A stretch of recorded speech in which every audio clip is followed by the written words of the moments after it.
personal paradigm shift and how I started to think, how I started to think like a fire dependent ecosystems, for instance. And that happened again decades ago, actually in the late 1980s, working with the Forest Service in Wisconsin. And I was a wildlife tech, but was also on the wildfire crew. And we responded to a wildfire in July. It wasn't much of a fire in that we could pretty much put it out with our feet, but it was burning and it was spreading. And not about a week after that, there was kind of a field trip with different agencies, and somebody had asked about burning in the summer. And one of the fire people said, we can't really burn in the summer or it doesn't do any good. And I kept my mouth shut until we were driving back in the truck. And I asked him what he meant because we had been on this wildfire. And he said that was not a real fire. It wasn't doing any good. And that stuck with me right away, because what is a real fire? What makes a fire good or bad? It is to us, and we know the good and bad sides of it. But why wasn't that fire real is what I kept asking, because it sure was spreading. And I went back and checked it out for the rest of that summer, checked out that area, and there was some fabulous response of different plants that were not the same plants that were growing in adjacent areas. So that stuck with me. That was kind of my start to kind of thinking like a fire dependent ecosystem or a paradigm shift. Just briefly, again, decades of different activities with fire. Land steward with the Nature Conservancy. Now I'm the program manager for the Lake States Fire Science Consortium. Worked as a consultant contractor. I've been an instructor and cadre for multiple courses all through the years. I'm hoping to teach variety this year too, and a variety of different seasonal positions, and a lot of different wildfire and a lot of prescribed burning. So I'm basing this from land manager experience, working with a lot of different groups. And I'll get this up because I like to put this in every single fire talk I do, because this is where I'm centered, basically. Our goal is not the flames, but what they do. So it's the fire effects. And that's what the rest of the talk is about, basically, is thinking about the fire effects, not necessarily the flames, but the fire effects. And to put it in perspective too, one of the paradigm shifts is remembering that fire is just one of the disturbance factors that we have out there. We can talk about different wind events and tornadoes and hurricanes and earthquakes, the abiotic effects. And then we have a lot of biotic effects, so beaver and porcupine, woodpeckers, different insects and earthworms. We have different scales. It could be a single tree fall, or it could be tens of thousands or hundreds of thousands of acres effect. So, fire is just one of the factors in there that we have to kind of put this through our lens or our focus. When we do prescribed burning, I always like to say it's two things, or at least for me, it's two things as a burn boss. It's the how and the why. The how is, at that point, we're trying to keep fire in the box, and we're thinking about, what's the capacity and crew needs and the funding, the equipment, burn plans, prescription smoke, all the legal requirements.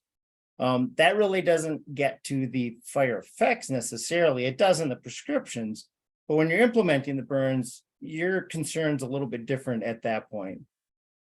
So why are we burning when we think about fire effects?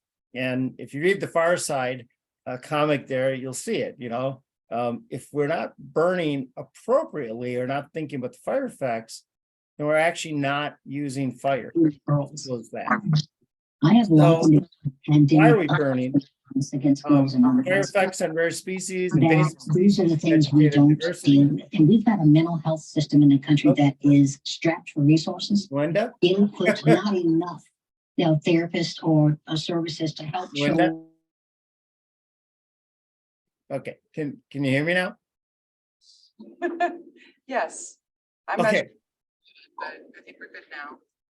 Okay. So why we're burning, again, it could be burning for fire effects, and thinking through rare species, so threatened and endangered, or other rare species. Could be thinking about using it as a tool for invasive species. You could be thinking about the vegetative diversity, incorporating fire frequency, intensity, severity, Are you building the ecological resilience? What phase are you in if you're applying fire? Are you more in, a restoration phase, or are you in some type of maintenance phase? Just like we can look at fire as one of the disturbance factors, and when we're applying fire, what other things are we applying, at the same time or in the same season or as part of the treatment? So mechanical, herbicides, so on. And then thinking it through the lens of what are the burn windows, the seasonality. And so, we can talk about with wildfire, we talk about firefighters, and with prescribed fire, we might talk about prescribed fire practitioners. I like to add in the effects. We're actually fire effects practitioners because we're doing more than just implementing the fire. We're implementing the fire for a reason. And if you read the Calvin and Hobbes comic, there's different perceptions of fire. Calvin thinks he's burning down the living room. His dad's building a fire. And that's where we kind of have to center ourselves. What is everybody's perception of fire? When you build a fire in your fireplace or your wood burning stove, you're not really building it for the flames. You might like the aesthetics, but you're building for the heat output, right? And just like when we use prescribed fire, we're looking at, or should be looking at, what the fire effects are. You're not just doing the prescribed fire to have the flames. So if we get that up there, we kind of have our two sidebars. What are our goals or objectives or values or vision? And what are the fire effects we want to achieve? And to get between those, we're obviously developing prescriptions and the weather we need, and then we're implementing the fire. And often there's a disconnect there after that, because are we really tracking the fire effects fully to make sure we're hitting all of our objectives? And so we're going to set to this again with the decades of experience, burn experience, kind of in the Lake States area. And it's not just in any one natural community. So you can lump these or split these however you want, but in general, I burned in different pine systems. So white pine, red pine, jack pine, and whether you want to call them forest or barrens, it's the gradation. The same with different oak systems and open pine systems, music and dry sand prairies. And then we get into the complex of different organic based wetlands. So prairie fen, sedge meadows, wet prairies, so on. So this is kind of a snapshot of kind of seasonal burning or seasonal fire effects across a wide range of natural communities. It's based off of different types of monitoring and research. Some is true fire monitoring, so looking at fuel loading, and then a lot of it is more tangential. It's course level metrics we developed. It's different vegetative transects. It might be photo monitoring, rare species surveys. The research really is in the graduate projects. So it's lots of different, more than just observational looking. It's, quantitative and qualitative at the same time, looking to assess these over decades. And so I bring this up right at the beginning because it's not just based on one burn or two burns or a couple burns. It's based on quite a few burns over a long time period too, to be able to assess or to try to tease out the different correlations. So you can see there's certainly burns in the spring and fall. And again, I want to make sure this is not a plug for growing season burnings in that they're like a silver bullet. And it doesn't mean to stop doing your spring or fall or your dormant season burns. It's more kind of advertising that there may be a large portion of the burn window that's being missed or not used properly. I also want to point out when we use, anytime I'm using these calendar dates, that's based on these northern tiers.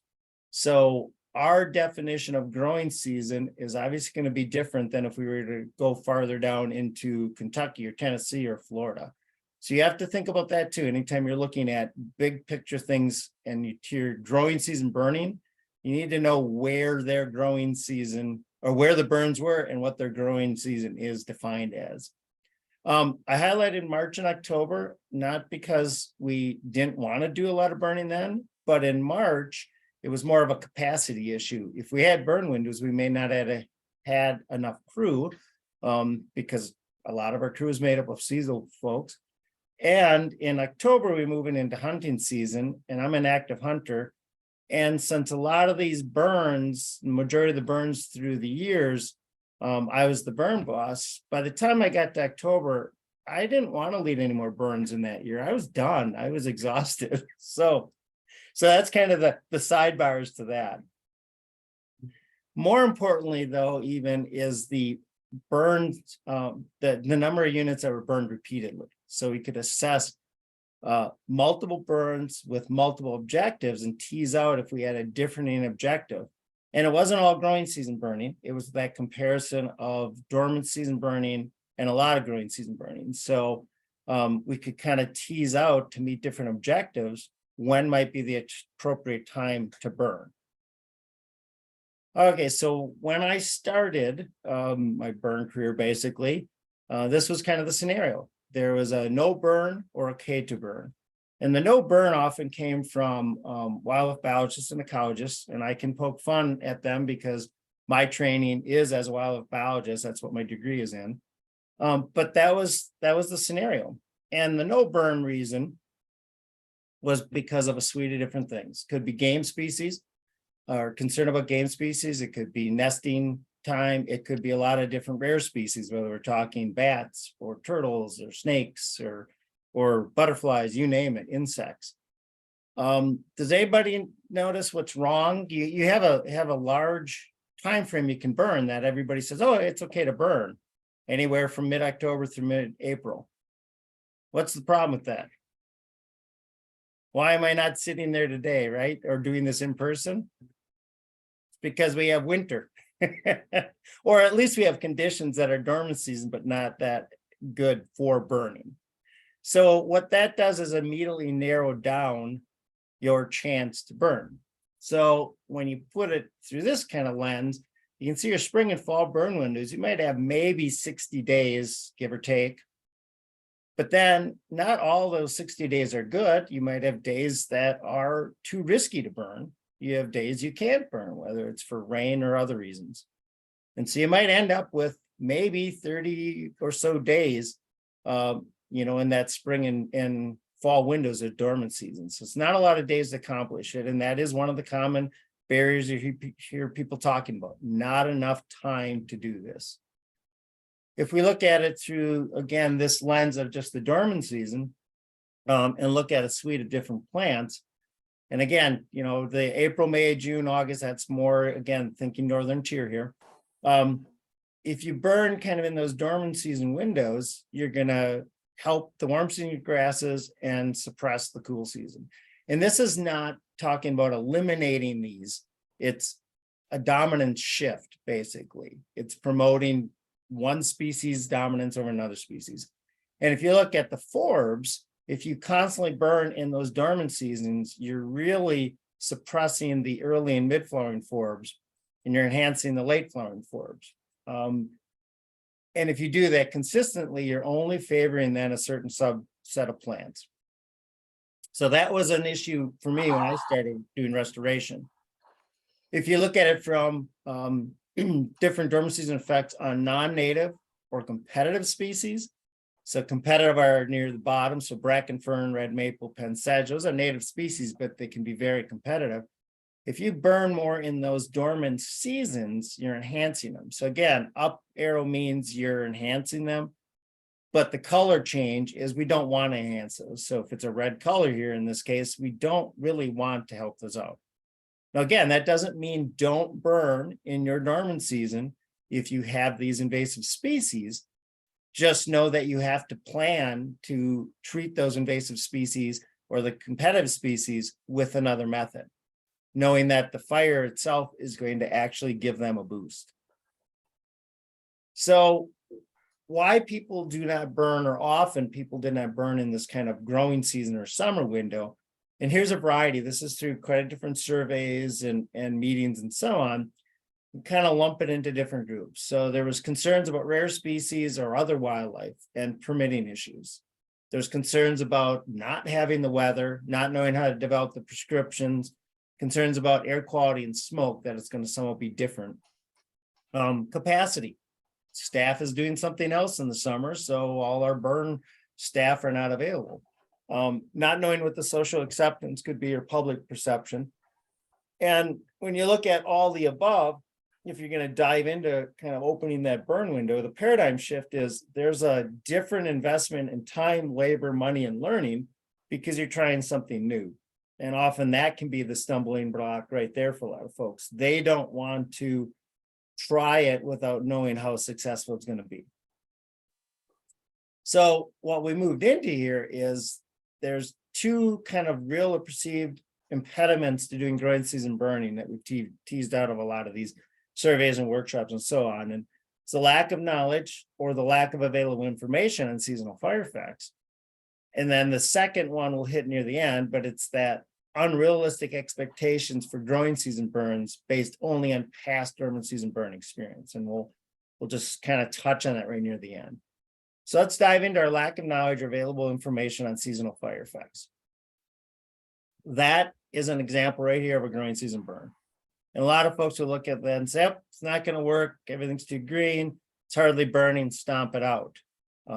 This is actually a close-up of a really good prescribed burn and a summer burn, basically. Here's another photo, so part of that's also changing the perception of what fire looks like in growing season. It could look like this. I mean, again, flame length measured in, inches more than feet, but it is actively burning. Or it could look like that. You can make out the flames, but they're there barely. Or it might look something like that. And this can surprise people too. This is more representative of dormant season burning in this type of system. It's a oak and white pine system. And you can see if, with the oak leaves and so on in there, it's during the middle of the growing season, but that's pretty active fire behavior. So you can run the range of that, or it might look something like this. And there's still refugia left in there, but that's a pretty complete burn. So when we wrap all that together, it's really stressing the fire intensity and the fire severity, those combination. And folks focus a lot on fire intensity, but often forget about fire severity. And it's kind of the combination of those two that kind of gets that ecosystem response, either boosting of some species or breaking up the dominance of other species. And so we're looking at our direct and indirect effects on flora and fauna. And I like to say it's kind of what is our heat per unit area at the correct time. So if you look at a candle, you could brush your hands through the candle flame and you're not going to burn it. You could hold your hand above that candle flame, even feet above it, and you're going to start to feel the heat. So it's that kind of combination of heat. And real quick, we'll dive into this. This is about the most cluttered slide, so to speak. But there are certain threshold temperatures for a variety of things. And if you look at top, the wildland fuels ignition, about 600 degrees Fahrenheit, that equates to about 315 degrees Celsius or so. You can see at the bottom, plant tissue death occurs pretty early on. And again, to put this in perspective, though, a lot of these thresholds are never met because the heat is going up. They may be met if you have a longer residence time or a higher severity. Because again, intensity can be high, but it could be like a flash in the pan and it's done. So it may actually never reach that internal threshold temperature needed to kind of cause death or harm with this. So if we now kind of combine all this in, we can see that we have a lot of different plant species basically that respond very well to fire. And so what I want to talk about is why they do. It's kind of getting into the phenology and the physiology aspects of it. And again, keep in mind, again, at the bottom there, the calendar dates are just approximate because it's kind of hard to show what the phenology is on a slide.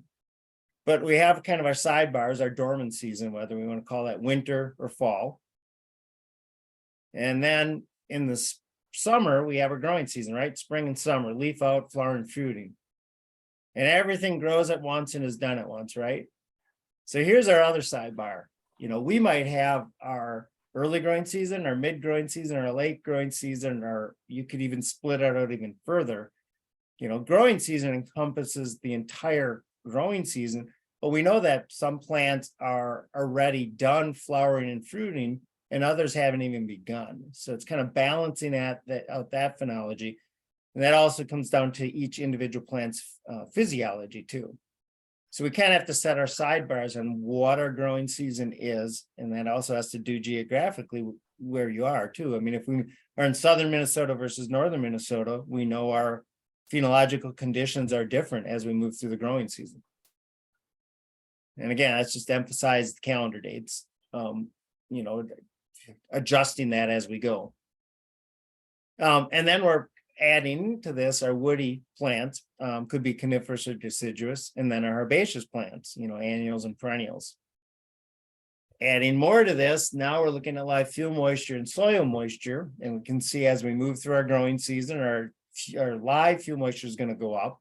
That's going to have a real change on the fire behavior and how you prescribe the fire. And if we look at our duff and soil moisture changes, in general, as we move from spring, we have a higher soil moisture in soil and duff in the spring. And as we move through the summer, we're going to end up with much drier conditions.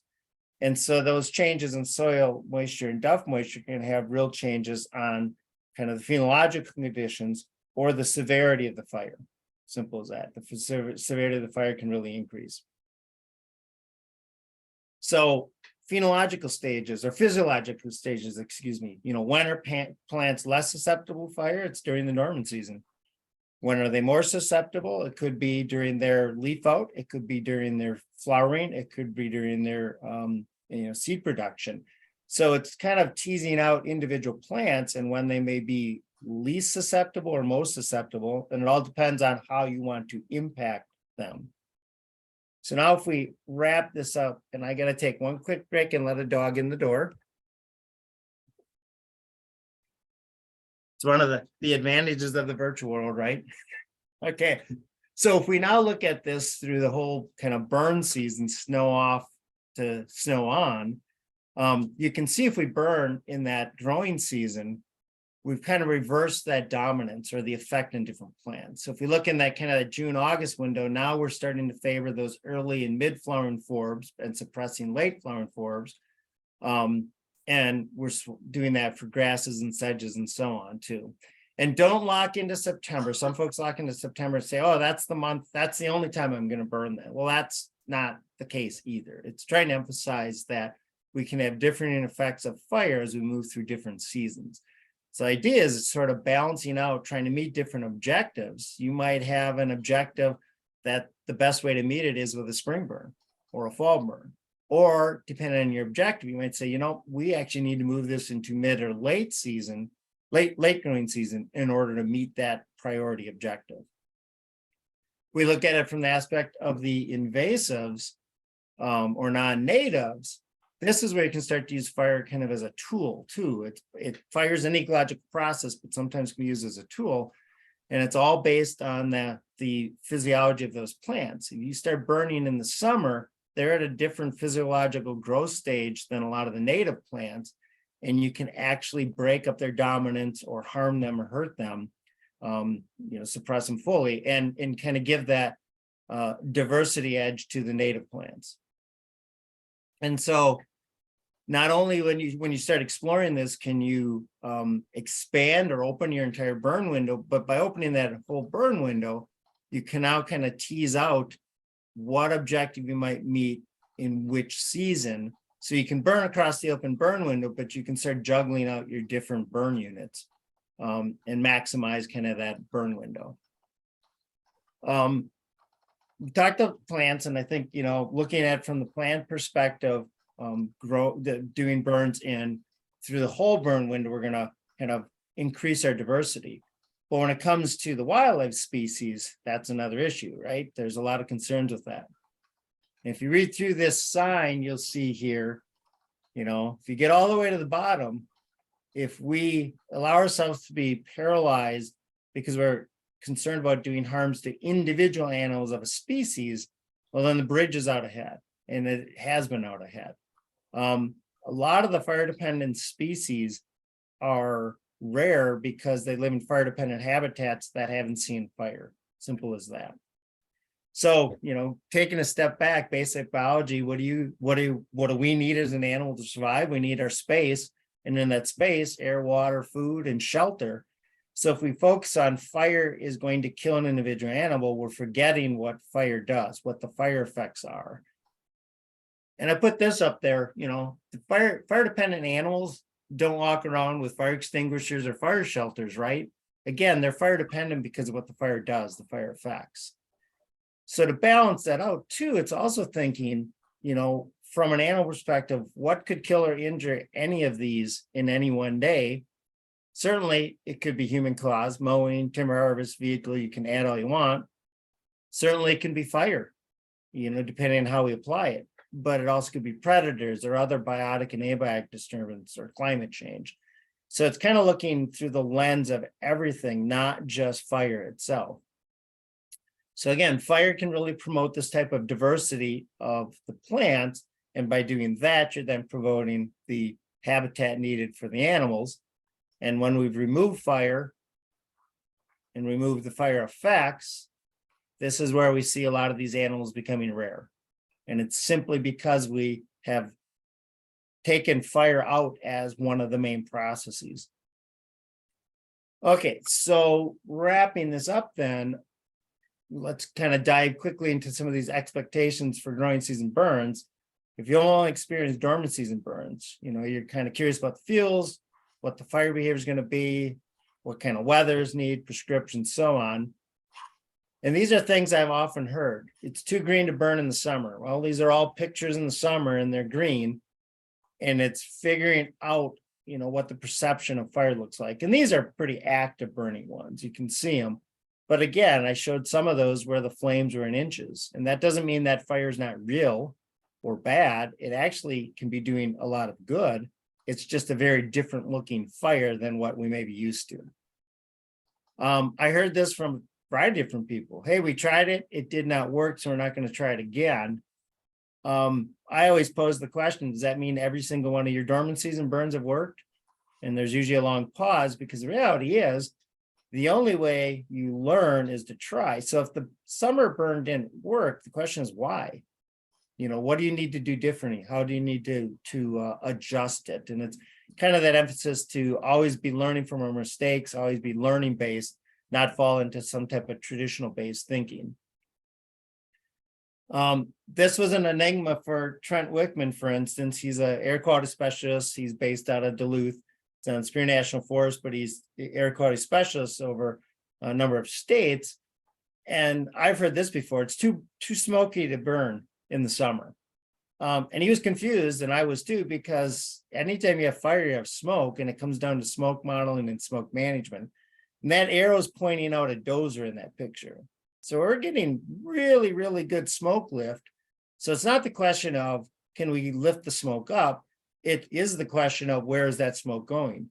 And that question really isn't any different anytime we light a fire, whether it's dormant season or not. So you can model smoke for summer burns and manage it too. And if through your modeling, you say, we just can't do a burn here right now in the summer because it's too risky, because we can't get the smoke to lift out, that's a different perception. You've gone and walked through kind of and teased out why it could be too smoky, rather than just assuming it will be. All right, so again, just almost done here. I've heard this time and again, there's just not enough weather days, good burn weather days throughout the summer.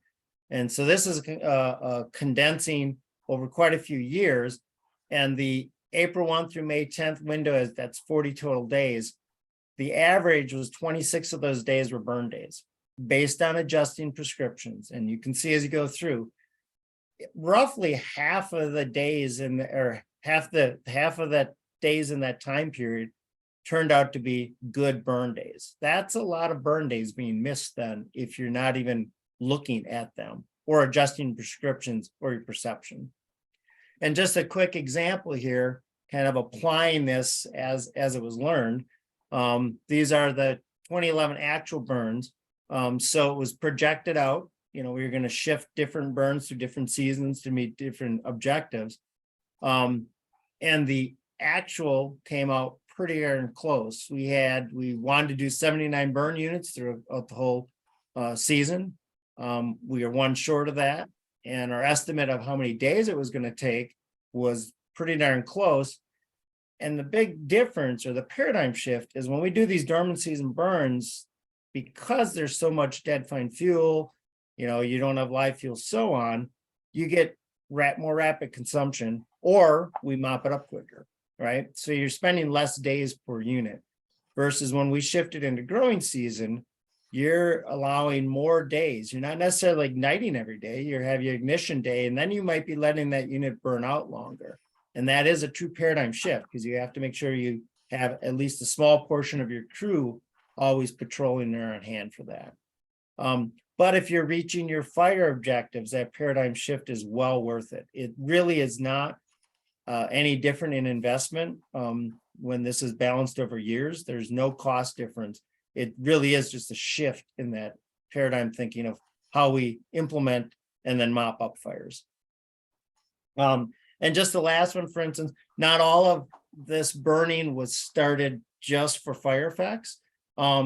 Initially burning in pine units, I shifted to the growing season to avoid that spring dip when the needle moisture and actually the needle moisture is lower, the starch content is higher, when it's just can be riskier to burn some of these pine systems. Shifting into the burn season made use of that live fuel moisture. There wasn't the active torching because the needle moisture was coming up. There's more active growth, but lo and behold, we also had wonderful and different fire effects on different plants.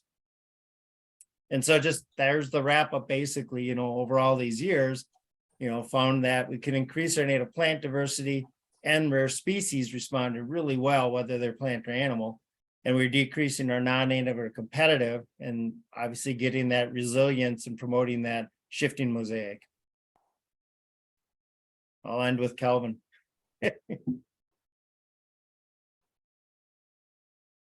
Melinda, you want me to stop sharing? Oh, that was wonderful. Thank you. Yeah, let's go ahead and stop sharing and we'll see if there's some questions in the room or questions on the chat. I'll start with one that's in the chat right now. It's a great point among many. Smoke in the summer. We intentionally selected growing season for burning units directly abutting Interstate 90, in part because of the assurance that good lift would minimize risk of smoke impacts on the 6-lane divided highway in Albany, New York. So I think that smoke bit is part that has me curious. Is there techniques where you can ensure you're not going to get a crown fire in the summertime with how you're managing that? Yeah. So yeah, and Bob maybe wants to unmute. Come on, but I assume it's Albany Pine Bush, and I know they shifted to a lot of growing season burnings, and they were getting much better effects. And in those kind of wildland urban interface areas, smoke can be as much a concern along those highways. So again, it really comes down to tight modeling and developing ignition techniques to get that smoke lift. I'm not sure if that's where Bob is going with that or not. Bob? If you want to come off mute, you're welcome to. Yes, Jack, you nailed it. And you had gone on to say another really dimension to that, which is that it's also a time of year in which multiple torching or crown fires are really unlikely, at least under the conditions under which we're going to choose to burn. So we have lower chance of spotting, better smoke control, and excellent variation in fire effects by including the growing season in our burn window. So it's just it was a win all across the board. Yes, yeah. And I'm very familiar with Albany Pine Bush and Neil Gifford, for instance. And I would say we started burning in the pine systems just years before Albany Pine Bush did. I think in some ways we were the guinea pig for kind of promoting that you could manage the smoke, but also really reduce the risk from the pine torching and leading to a crown fire. I mean, I burned a lot in jack pine, and in that spring dip window, I don't want to touch it as a burn boss. It's just too explosive. I mean, so that was the reason we shifted to growing season, and we were able to manage smoke and really reduce our risk from the jack pine portion, but got amazing fire effects. Basically, a lot of the rare plants just responded. They weren't, if you walked into there, you're like, these can't be rare. They're everywhere. So it was just a shifting of season. Well, do you have any questions in the room? Right. Yeah, where are you doing your burns at? Are these just public lands, or are we seeing private landowners or industry doing these types of things too? Great question. So again, a lot of that burning was done in Michigan and Wisconsin. A lot when I was with the Nature Conservancy, a little bit as a contractor. And it run the range from, again, Nature Conservancy land is private, but a lot of these were on private hunt clubs, other individual private landowners, township, county lands, different nature centers and so on. The growing season burning that was comparable in Michigan was on Forest Service land. So the Huron-Manistee National Forest, and they're still doing a lot of growing season burning. And the Michigan DNR has also started doing growing season burning. We're actually the guinea pigs, so to speak, for the Forest Service. We demonstrated the growing season burning would work, and it was not that it wasn't known with the fire folks. It was that they could not get the sign off on their burn plans from like line officers or higher. So it took one field trip to show the benefits of the growing season burning, and now they're really expanding out and using it a lot too. How do you tell when a area is ready for a burn, and how close do you think that is coming to a natural kind of burn cycle, what you do? Well, it depends which what you're talking. I mean, what system you're talking about. So all right, I'll try to I'll broad brush that. So if we're talking more xeric systems, so like dry sand prairies or more barren structure, because of that sandy soil and xeric conditions, you just don't often get the growth rate. So it may take a number of years to get the growth, basically growing your fuel, versus systems that have more nutrient base to them can produce the fuel quicker. And that'll kind of can guide how fast you want to burn. And again, we don't want to burn so fast or so aggressively that you're just favoring those that can respond immediately to fire. Because some of the different plant species, they don't kind of hit their stride, so to speak, till years after a burn. So, balancing out that diversity is kind of it's kind of the art of figuring out how frequent do the burns need to be? When do we need to allow rest times? Do we see invasive species popping up that we need to get a handle on with mechanical or chemical, or be more aggressive with fire to kind of balance that out too?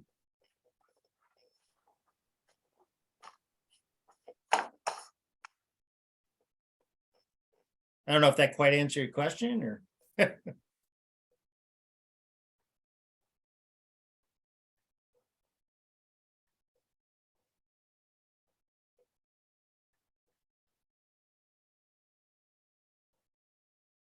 Melinda? Uh-oh. Do we lose our feed?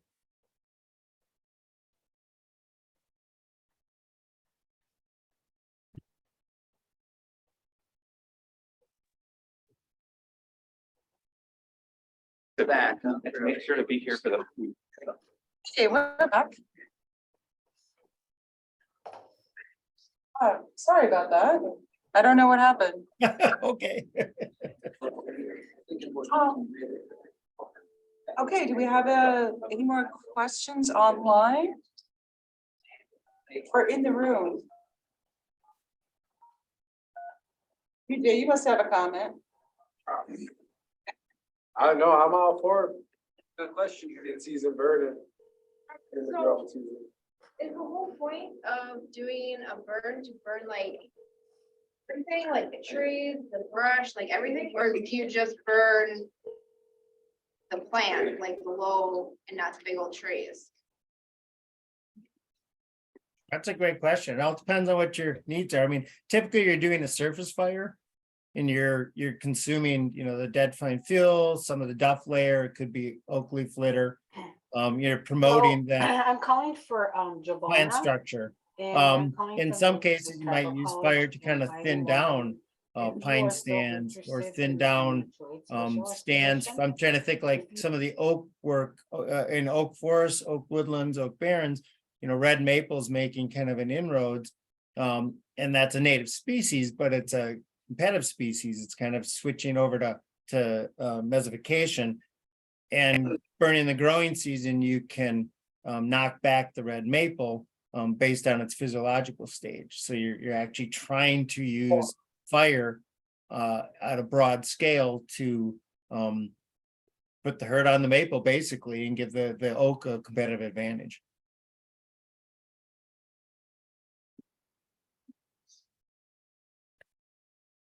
Well, let's thank our speaker. Thank you so much, Jack. I'm glad you're able to join us. Sure. All right, I have his contact information also for Lake State's Fire Science Consortium if you're interested. And I'm happy to connect to anybody who wants to continue the conversation. English, be you.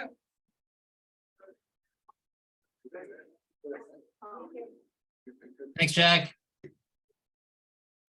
Thanks, guys. Thanks, Jack. Thanks.